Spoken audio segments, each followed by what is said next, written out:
അമ്മയോടൊപ്പം 31-ാം ദിനം. ഇന്ന് നമ്മൾ ചിന്തിക്കുന്ന കൊച്ചു കാര്യം, Mary the queen of heaven, സ്വർഗരാജ്ഞിയായ പരിശുദ്ധ കന്യകാമറിയം. വെളിപാട് പുസ്തകം 12-ാം അധ്യായം 1-ാം വാക്യത്തിൽ നമ്മൾ പ്രകാരം വായിക്കും: സ്വർഗത്തിൽ വലിയൊരു അടയാളം കാണപ്പെട്ടു, സൂര്യനെ ഉടയാടിയാക്കിയ ഒരു സ്ത്രീ, അവളുടെ പാദങ്ങൾക്കടിയിൽ ചന്ദ്രൻ, അവളുടെ ശിരസിൽ 12 നക്ഷത്രങ്ങൾ കൊണ്ടുള്ള കിരീടം. സ്വർഗരാജ്ഞിയായ പരിശുദ്ധ കന്യകാമറിയം.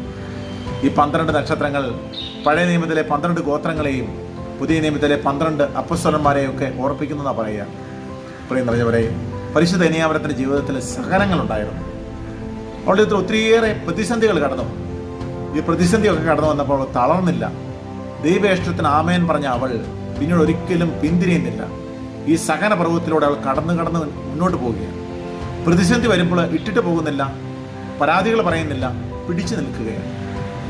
അങ്ങനെ അവൾ സഹനത്തിൽ പിടിച്ചു നിന്ന് ദൈവത്തിന് ഹിതം നിറവേറ്റാൻ തയ്യാറായപ്പോൾ അവസാനം അവൾക്ക് കിട്ടുന്ന കിരീടമാണ് ഈ സ്വർഗരാജ്ഞിയുടെ കിരീടം. പ്രിയം നിറഞ്ഞവരെ, നമ്മുടെയൊക്കെ ജീവിതത്തിലാണെങ്കിലും നമ്മൾ സാധാരണക്കാരായ മനുഷ്യരായിരിക്കാം. നമ്മുടെയൊക്കെ ജീവിതത്തിൽ പ്രതിസന്ധികൾ കടന്നു വരും. നമ്മൾ ആഗ്രഹിച്ചാലും ഇല്ലെങ്കിലും ചിലപ്പോൾ പ്രതിസന്ധികൾ വലിയ ചിലപ്പോൾ വന്നേക്കാം. പക്ഷെ ഇവിടെ ഒന്നും നമ്മൾ അടിപതറരുത്.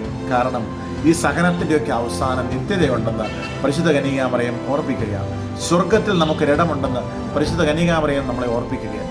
നമ്മുടെ ജീവിത വിശുദ്ധിക്കനുസരിച്ചുള്ള ഒരു കിരീടം, ഒരു ഇരിപ്പിടം സ്വർഗത്തിൽ നമുക്ക് ലഭിക്കും. അത് പരിശുദ്ധ കന്യകാമറിയം ഓർപ്പിക്കുന്ന കാര്യമാണ്. പ്രിയം നിറഞ്ഞവരെ, സഹനങ്ങൾ വരുമ്പോൾ തളരരുത്. ചില ഈ സഹനങ്ങളൊക്കെ വന്നു കഴിയുമ്പോഴത്തേക്കും വല്ലാതെ തളരുകയും നമുക്കറിയാം, ഈ ദിവസങ്ങളൊക്കെ കണ്ടമാന ആത്മഹത്യകളുടെ എണ്ണം കൂടിക്കൊണ്ടിരിക്കുക. ചെറിയ ചെറിയ പ്രശ്നങ്ങൾ വരുമ്പോഴത്തേക്കും മനുഷ്യർ ആത്മഹത്യ ചെയ്യുക. പരീക്ഷയുടെ തോൽവിയായിരിക്കാം, പ്രണയത്തിലൊരു പരാജയമായിരിക്കാം, അല്ലെങ്കിൽ വിജയിച്ചതുപോലെ ജീവിതത്തിൽ വിജയിക്കാൻ പറ്റാത്തതായിരിക്കാം, വിചാരിച്ചതുപോലെ.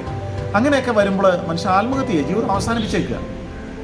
പക്ഷേ ഈ ജീവിതം അവസാനിപ്പിക്കാതെ സഹനത്തിൽ പിടിച്ചു നിന്ന് കഴിഞ്ഞാൽ സഹനത്തിനൊക്കെ അപ്പുറം നിത്യതയുണ്ട്.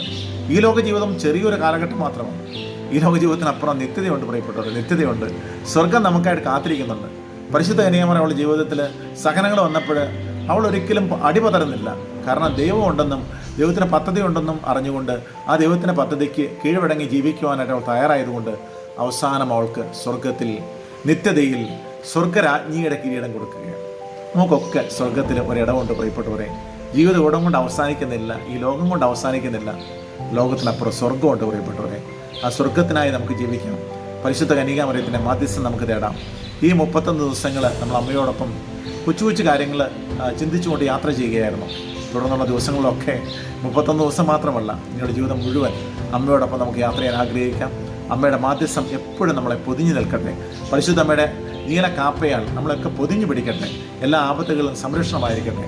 അമ്മ നമുക്ക് വേണ്ടി എപ്പോഴും മാധ്യസ്ഥം വഹിക്കട്ടെ. പുത്രൻ്റെ സന്നിധിയിൽ നമുക്കായി എപ്പോഴും പ്രാർത്ഥിക്കുന്ന ഒരു അമ്മയുണ്ടെന്നുള്ള തിരിച്ചറിവിൽ നമ്മെ പൂർണ്ണമായിട്ടും പരിശുദ്ധ അമ്മയുടെ വിമല ഹൃദയത്തിൽ നമുക്ക് സമർപ്പിച്ചുകൊണ്ട് പിതാവിൻ്റെയും പുത്രൻ്റെയും പരിശുദ്ധാത്മാവിൻ്റെയും നാമത്തിൽ ആമേൻ.